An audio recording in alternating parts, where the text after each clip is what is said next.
Pessoas que tiveram a vida transformada por Deus. Verdadeiras histórias de conversão rumo à vida. É isso que você encontra aqui no programa 180 Graus, o Ponto da Virada, que começa agora.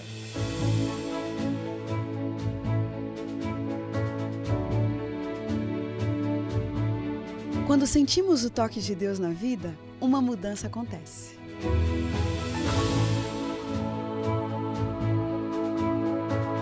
Surge à nossa frente possibilidades de felicidade plena. O toque de Deus restaura, renova, refaz.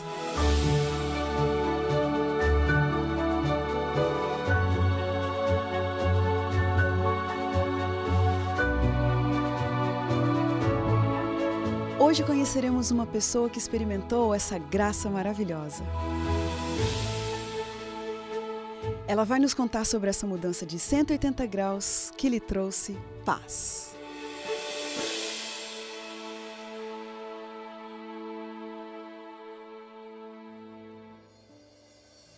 Luiz Antônio Weber nasceu em Caxias do Sul, no Rio Grande do Sul, e cresceu em Curitiba, no Paraná, em uma família pequena, unida e presente. Com um perfil meio rebelde em casa, ainda bem jovem, ele já desfrutava de uma liberdade muito grande. Cheio de amigos, ambicioso, bebendo bastante, frequentando casas noturnas, tocando samba, sendo líder e arranjador de todas as festas, conquistou o que para muitos jovens é um sonho: status, popularidade, namoradas e ainda por cima sempre se saía bem das suas brigas e encrencas. Olhando assim, a gente pode até se perguntar: mas o que fez esse jovem tão resolvido mudar de rumo na vida e ter sua vida transformada em 180 graus? É isso que nós vamos descobrir agora com Luiz Antônio, que está aqui com a gente hoje. Muito obrigada por estar aqui com a gente, ter aceito o convite. Obrigado a vocês por ter me convidado, estou muito feliz de estar aqui. Tá bom, quer dizer então, Luiz Antônio, que você cresceu assim, ambicioso, com sonho de ser rico? É, tinha muito sonho, tinha até revistas de iate, eu ficava olhando para ver qual que seria o meu. Olha, eu gostava muito. Quer dizer, sua vida estava toda focada em dinheiro. O que você fazia? Como que a sua vida girava em torno desse sonho? Eu me descobri muito cedo no que eu gostava de fazer. Eu sempre gostei muito de vender. Eu sempre me dei muito bem com vendas, atender pessoas, vender. E a venda bem feita, ela dá um resultado rápido, né? E eu tive esse resultado muito rápido. Com 22 anos de idade, eu já era gerente comercial de uma grande indústria, né? Gerenciava algumas lojas, eu tinha uma equipe bem grande abaixo da minha gerência, né? Então, aí começou tudo, né? Eu queria ter muito dinheiro, eu queria ter a fama, eu buscava isso, buscava ter status, reconhecimento e, de certo modo, eu alcancei isso, né? Alcancei o reconhecimento, alcancei o status que eu queria e aí por isso que eu estou aqui para dar o... E aí teve, né, mais histórias, teve né? mais Luiz histórias. Luiz Antônio, desculpa. Mas você também, como pessoa, queria saber um pouquinho da sua personalidade. Uma pessoa que olhasse para você, né? Você disse aí de 22 anos. Com 22 anos e já tão resolvida, a pessoa olharia para você e ia pensar o quê de você? Eu era muito arrogante, né? Como eu cresci muito rápido nesse ramo e me tornei gerente, e com 23, 24 anos eu já tinha uma BMW 318, eu já tinha, como eu disse, já gerenciava várias pessoas. Eu era arrogante, soberbo, era prepotente, eu era autoritário, então eu era terrível, em outras palavras. Eu não me orgulho muito do meu passado, mas que a minha história sirva de lição para algumas pessoas, isso eu ficaria muito feliz, seria esse o intuito, né? Com relação à questão da expansividade, da espontaneidade, você também estava sempre em muitas festas, líder de festas. Fala um pouquinho pra gente disso, Luiz. A minha conversão, eu gosto de dizer que ela teve duas fases, né? Porque eu conheci Jesus quando eu tinha 17 anos de idade. E aí você me fala assim, pô, mas com 24 você tinha se perdido? Sim, porque quando eu conheci a Jesus foi muito legal, assim, foi um amor fantástico, foi um encontro real, assim. E eu conheci através de um amigo meu chamado Danilo. E ele olhava de fora e via assim, nossa, o Luiz é muito feliz, ele faz todas as festas, ele tem status, ele é conhecido, ele trabalha em casa noturna, então ele começou a andar comigo pensando que eu era feliz. Olha. E a primeira oportunidade que ele teve de conhecer a verdade, ele viu que eu não era nada infeliz. Mas escuta, então quer dizer que por trás daquele jovem ambicioso, arrogante, destemido e que de sucesso também, quer dizer que por trás daquilo não era bem aquilo? Não era nada daquilo. E como que esse Danilo descobriu isso? Porque eu sempre estava em muita gente, sempre estava em galera, como a gente diz, né? E no único momento que a gente teve, acho que depois de 6 meses, 8 meses que a gente teve em ficar junto mesmo, só eu e ele, até porque a gente tinha ido para aula num dia de conselho de classe. Como a gente não ia muito para aula, a gente foi para aula num dia de conselho de classe. Nem sabia, né? Nem sabia, todo mundo estava avisado, a gente não. E a gente chegou, aqui vamos fazer, vamos beber. Aí fomos comprar um garrafão de vinho para tomar na rua, assim. E aí, sentado na calçada, eu comecei a abrir meu coração para ele. O que você disse para ele, Weber? Eu disse para ele que eu era infeliz. Comecei a abrir a minha vida, abrir a minha infância. Eu tive uma infância muito complicada, porque na infância eu era muito doente. Eu sempre tive muitas doenças e tudo que é doença que você imaginar eu tinha. Asma, bronquite, tudo que tivesse de doença eu pegava. Então eu via as crianças brincar da janela e isso criou algumas marcas em mim, né? E a liberdade que eu tinha em relação a... Como eu sou o filho mais novo, meus pais precisavam trabalhar, meus irmãos também, eu sempre fui criado mais à vontade, o que muita gente quer hoje e eu não queria. Olha, que muitos jovens querem hoje, né? Eu queria, liberdade. Liberdade eu tinha. Então, com 15, 16 anos, ou até antes, eu já chegava uma hora que fosse, já tinha essa liberdade, né? E já bebia muito. Então, eu venho de uma família onde agora, graças a Deus, mudou, né? Mas no começo, quando eu era criança, a gente bebia junto. Então, gaúcho é mais ou menos assim, né? A gente bebia no churrasco, nas festas, e não via isso como uma droga. E o álcool é uma droga, não deixa de ser uma droga.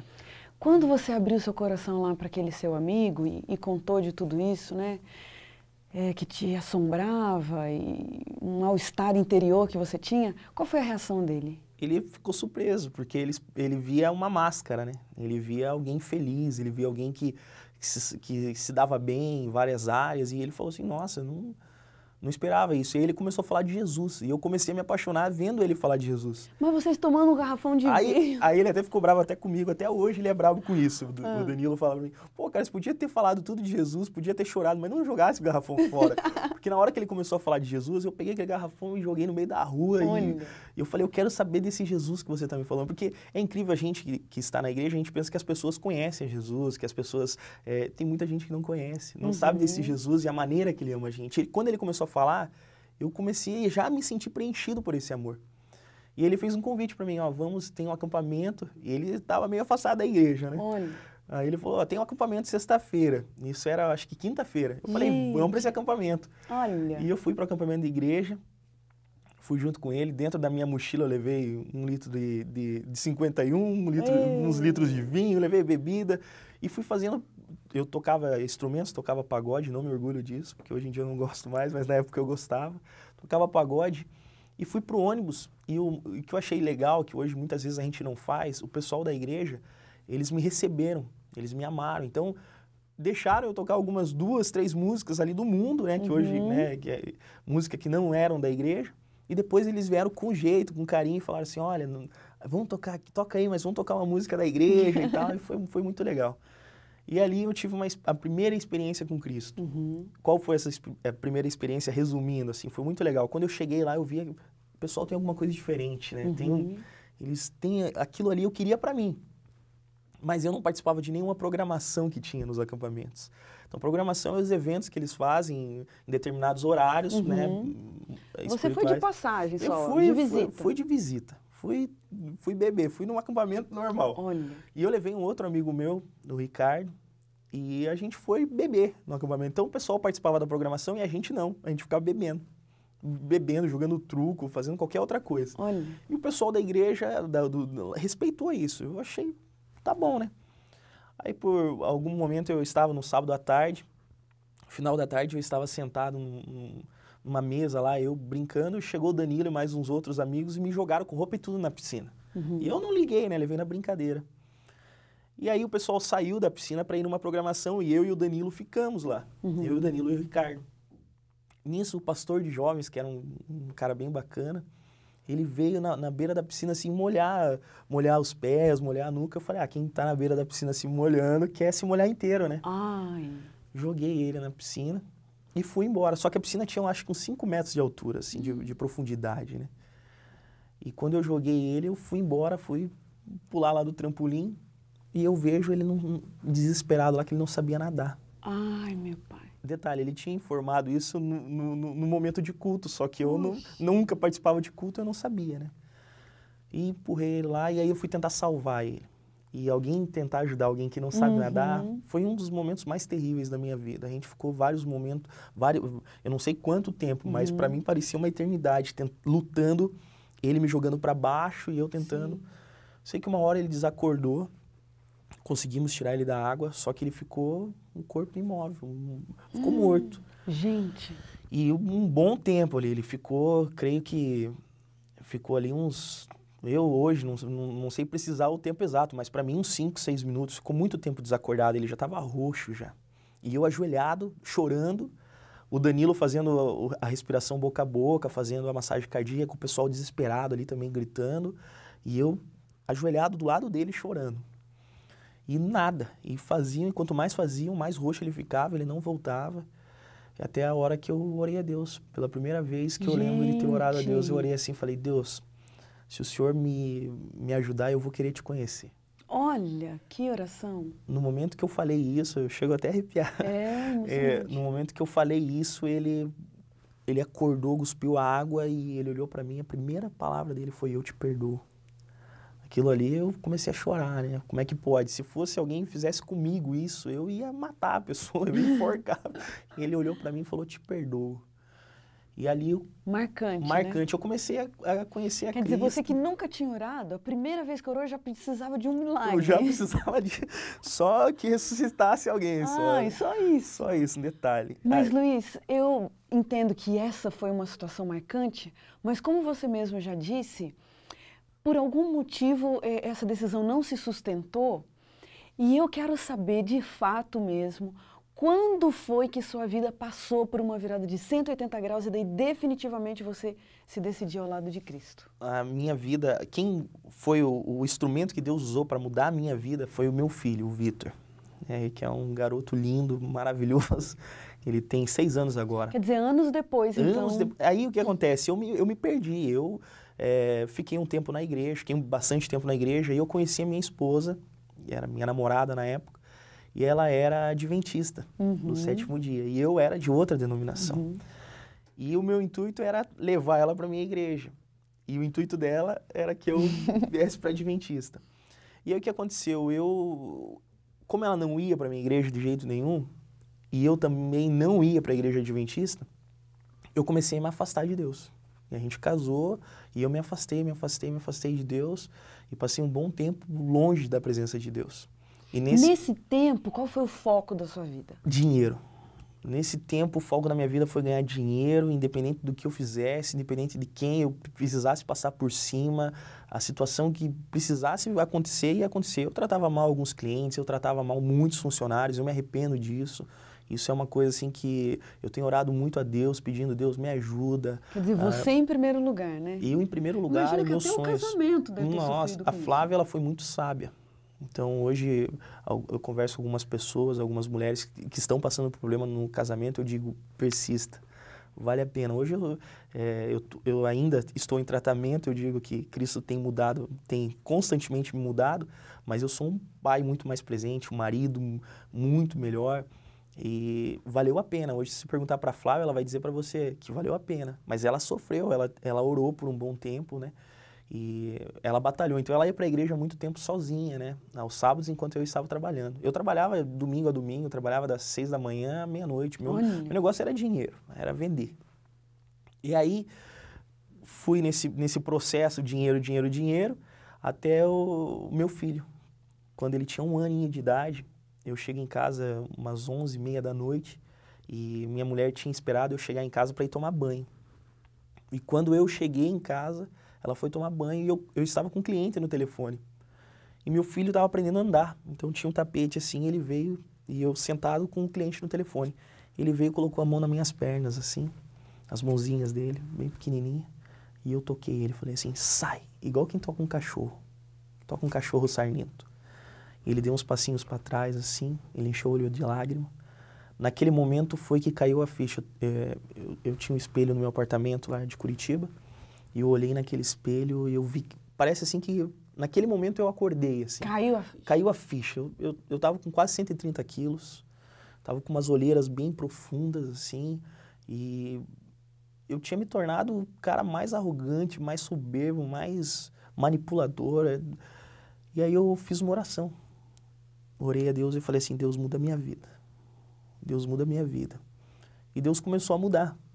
Mas você estava totalmente enraizado ali. Como que você vai pedir uma mudança de vida? Como é que vai sair de um buraco desse? Um buraco. Eu tirava sarro de quem falasse para mim que estava com depressão. Se você chegasse para mim e falasse, eu tô com depressão, eu pegava uma enxada, vai carpir que passa depressão. Eu pensava que depressão se acabava com o trabalho, eu tirava sarro. Eu entrei em depressão profunda. É e mesmo? eu, hiperativo, ligado no 330, nem 220, 330, entrei em depressão. Mas por quê? O que aquela oração, aquele momento crítico lá teve a ver com uma depressão? Eu não conseguia entender. Eu sei que eu fiquei mais de 1 ano em depressão. E eu saía da cama às 4 horas da tarde. Gente. Voltava para a cama às 8 horas da noite e dormia, só sabia dormir. E por várias vezes eu tive... a única saída que eu via era tirar minha própria vida, né? E eu tinha uma pistola, eu via assim, pegava minha pistola e quando eu ia fazer, eu via a imagem do meu filho na minha mente. Por isso que eu digo que o Vitor é um instrumento de Deus para mim. Ele foi um instrumento e é até hoje. E quando eu ia, via a imagem do meu filho e eu não conseguia. Mas eu tentei várias vezes, né? E esse 1 ano parecia que não acabava nunca. E aquilo que as pessoas muitas vezes falam, a oração que não passa do teto, que na verdade não é real. Hoje eu sei que não é real, porque a oração sempre é ouvida. Mas Satanás, ele consegue fazer com que a gente pense que Deus não está ouvindo nas nossas orações. E eu fiquei orando. E nesse momento eu falei, o que eu posso fazer? Eu vou começar a ler a Bíblia. Olha. Eu comecei a ler a Bíblia e comecei porque eu queria tirar a minha esposa da igreja. Porque eu falei, não, e eu já tinha estudado um bom tempo antes, então eu digo assim, só sobre o sábado eu estudei 4 anos. sobre esse ponto. Porque eu falava assim, se eu conseguir, de alguma forma, achar o erro nisso, eu consigo tirar ela da igreja. Entendi. Até o momento que eu estudei, eu tive que ser sincero com Deus. Aí eu falei assim, Deus, se eu tiver errado, o Senhor me muda. No momento que eu falei isso, parece que minha mente abriu assim, e eu me deparei com vários textos, me deparei com a mensagem de Deus, e aí, aos poucos, eu comecei a conhecer a Bíblia, comecei a gostar demais da Bíblia, e quanto mais eu lia a Bíblia, mais feliz eu ficava. Gente! E Deus foi restaurando. Foi seu tratamento psicológico? Meu tratamento psicológico. Olha. Eu tinha tomado alguns remédios, né, e quanto mais eu lia a Bíblia, menos eu dependia dos remédios. Foi incrível, assim, foi... E ali eu comecei a me apaixonar de novo por Cristo Jesus. Quer dizer que nesse período, então, da depressão, você não conseguiu tocar sua vida? Não, eu fiquei... Eu não sei até hoje. Essa semana eu estava conversando com a minha esposa, isso já vai fazer 5 anos. E essa semana eu estava conversando com a minha esposa e falei, como é que a gente sobreviveu? Como é que a gente conseguiu sobreviver, pagar as contas? Eu não sei. Eu só sei que quando acabou a depressão, e quando eu li o livro de Jó 42:5, que ele diz assim, antes os meus ouvidos ouviam falar de ti, hoje os meus olhos te veem, eu consegui ver isso na minha vida, sabe? Era a sua experiência. É a minha experiência, porque antes eu ia para a igreja, eu ouvia Deus, ouvia falar o que Deus fez na vida das pessoas, né? Eu ouvia falar o que Deus já tinha feito por alguém e tal. Agora, nesse momento que Deus me tirou da depressão, eu consigo ver o que Ele fez na minha vida para trás. Isso é muito legal. Foi um momento difícil, mas Deus precisava tirar de dentro de mim. Hoje eu entendo muito a minha arrogância, a minha soberba, o meu jeito de tratar com as pessoas que ainda está em tratamento, né? Mas já está anos-luz do que era antes. E eu vejo assim, eu fico muito feliz e fico muito agradecido a Deus pelo cuidado dele. Porque Deus, Ele quer mudar nosso caráter, né? Sabe que eu sou apaixonada com esse assunto da conversão, Weber, porque isso foge à lógica, né? Foge à razão. E E eu fico pensando, para uma pessoa que teve essa experiência com Deus, que tem coragem de dizer que foi e é apaixonado por Jesus Cristo, o que é a conversão? O que significa essa coisa de ter um encontro com Deus? Você abandona tudo. Eu digo assim, o problema não é o dinheiro, né? Eu era apaixonado pelo dinheiro, esse era o meu problema. Eu gosto de ilustrar isso de duas maneiras. Existe na Bíblia duas pessoas que eram ricas. O jovem rico, que o coração dele estava no dinheiro e por isso Jesus disse, olha, ele falou, eu guardo tudo, eu faço tudo e o que eu preciso? Você precisa deixar o teu dinheiro dar para os pobres. E ele não quis. E existe, por exemplo, Nicodemos. Nicodemos, segundo os historiadores, ele tinha dinheiro para suprir Israel durante 10 anos. Olha. Ele era muito mais rico que o jovem rico. E Jesus não pediu isso para ele. Jesus pediu para ele que o necessário era nascer de novo, mas não pediu, dê todo o seu dinheiro. Então eu digo assim, o dinheiro não é o mal é aonde está o nosso coração. Uhum. E o meu coração estava mesmo no dinheiro. Então hoje eu vejo assim, como que é a minha vida hoje? A minha vida é um dia após o outro, Deus suprindo todas as minhas necessidades da maneira certa, do jeito certo, e eu peço a Deus que continue assim, que Ele consiga, que eu me mantenha assim, né? Uhum. Que rumo que você escolheu para a sua vida a partir dali? Eu escolhi, aí foi muito legal, porque depois desse momento todo e depois que eu sarei da depressão, eu queria gritar para as pessoas, porque hoje a sociedade ela sofre demais com a depressão. Então, porque a gente está no mundo... Tanto com a depressão quanto com a ambição também, Quanto com a ambição, né? os dois problemas. E a ambição, ela traz a depressão, porque se você não tem, você se torna um depressivo por não ter, você vê como é que é? E se tem e dá a vida correndo atrás da ambição, vê que também isso não leva a nada, também é um vazio. E a gente tem hoje na sociedade muitas pessoas ricas que são depressivas, que pensam que tem tudo e não tem nada. Então, depois de tudo isso, desse meu encontro, eu tinha vontade de gritar para as pessoas e falar assim, olha, Jesus pode resolver a tua vida. A Bíblia pode te ajudar. E parece incrível, parece assim um negócio simples, né? Você fala assim, pô, a Bíblia pode te ajudar, mas para mim foi real. E aí, depois que eu pensei assim, eu falei, não, sabe o que eu vou fazer? Eu quero dedicar minha vida a Cristo. Porque minhas prioridades mudaram. Uhum. Então, a minha essência mudou. Hoje, eu digo com toda certeza, o que é importante para mim é Jesus. Olha. Jesus, ele está em primeiro lugar da minha vida. Que coisa impressionante. Quem diria que um dia você ia dizer isso, né, Luiz? Quem diria. Quem diria que um dia que você tinha o dinheiro como seu Deus, agora ia dizer que, olha, seus valores mudaram, sua essência mudou, seu foco, suas prioridades. É isso que é a conversão, né? Conversão. E eu digo, daí depois a minha escolha foi essa, que tem muitas pessoas sofrendo com isso. Então eu quero estar, se Deus assim me permitir, eu quero estar ajudando pessoas a encontrar Cristo como eu encontrei. Que coisa eu acho linda. Que não tem nada mais edificante, não tem nada melhor do que você entregar a luz para as pessoas. É realmente nesse muito, mundo. é muito significativo, é o que realmente tem significado, né? Bom, Luiz, a gente tem aqui o nosso momento das perguntinhas. Vamos lá? Vamos.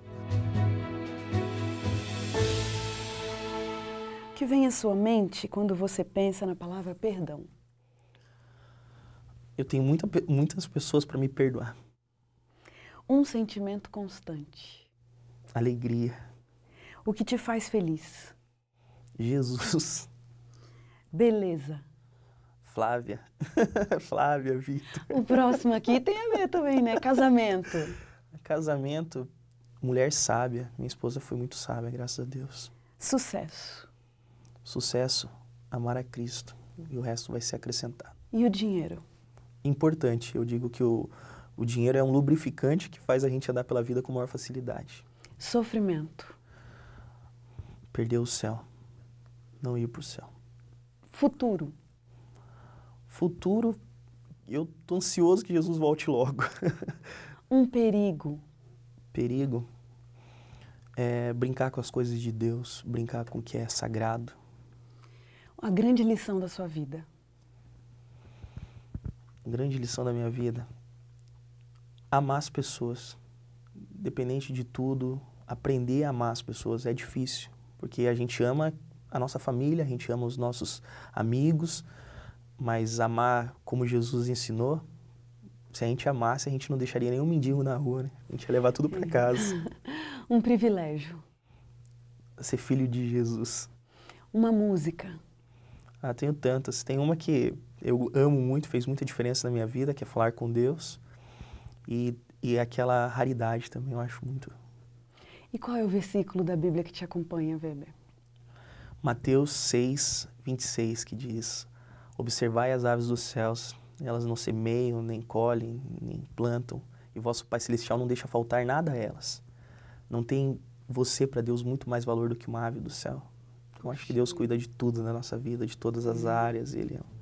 Poxa, Weber, eu sou muito agradecida, esse seu testemunho é muito claro, não tem dúvida, né, com relação à mudança que Deus operou no seu coração. E a gente tem aprendido a te amar, a te conhecer mais nesses últimos tempos. Que Deus use sua vida e como um ministério para pregar essa mensagem linda e maravilhosa que você experimentou. Amém. Obrigada. Amém. E a gente termina o programa 180 Graus, o Ponto da Virada, feliz por esse testemunho tão lindo. E como diz o texto bíblico, era preciso que nos regozijássemos e nos alegrássemos, porque esse teu irmão estava morto e reviveu. Estava perdido e foi achado. Um grande abraço para você, obrigada pela companhia e até a próxima semana.